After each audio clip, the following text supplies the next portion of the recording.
श्रीमती संगीता कुलकर्णी एक बहुआयामी व्यक्तिमत्व, लेखिका, कवयित्री, निवेदिका आणि मुलाखतकार. कोकण मराठी साहित्य परिषद ठाणे शाखेच्या माजी अध्यक्षा म्हणून त्यांनी साहित्य क्षेत्रात महत्त्वपूर्ण योगदान दिले आहे.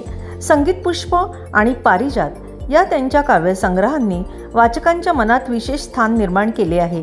तर कोलाज या ललित लेखसंग्रहातून त्यांच्या लेखनातील विविध पैलू उजागर होतात. स्वरचित कवितांच्या प्रभावी सादरीकरणातून त्यांनी रसिकांची मनं जिंकली आहेत.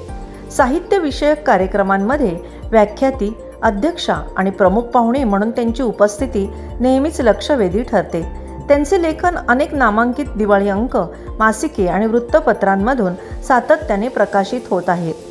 कथा, कविता, ललित लेख, पुस्तक, परीक्षणे आणि विविध विषयांवरील लेखनातून त्यांनी आपली स्वतंत्र ओळख निर्माण केली आहे. निवेदन, नाट्याभिवाचन आणि अभिवाचन या माध्यमातूनही त्यांनी आपली कला सादर केली आहे. विविध स्पर्धांमध्ये परीक्षक म्हणूनही त्यांनी जबाबदारी पार पाडली आहे. रेडिओ विश्वास 90.8 नाशिकवर मला आवडलेले पुस्तक या कार्यक्रमातून त्यांनी अनेक पुस्तकांचा परिचय करून दिला आहे. तर आकाशवाणी मुंबईवर त्यांच्या स्वलिखित लेखांचे अभिवाचन झाले आहे. साहित्य आणि इतर क्षेत्रातील मान्यवरांच्या मुलाखती तसेच विविध कार्यक्रमांचे सूत्रसंचालनही त्यांनी प्रभावीपणे केले आहे. त्यांना अनेक पुरस्कारांनी सन्मानित करण्यात आले आहे.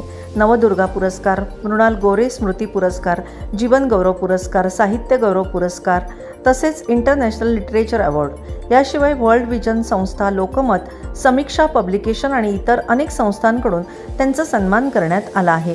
सामाजिक कार्यातही त्यांचा सक्रिय सहभाग आहे. माझी मराठी या कर्नाटक राज्य मराठी साहित्य परिषदेच्या मुखपत्रामध्ये त्यांचे लेखन प्रकाशित झाले आहे.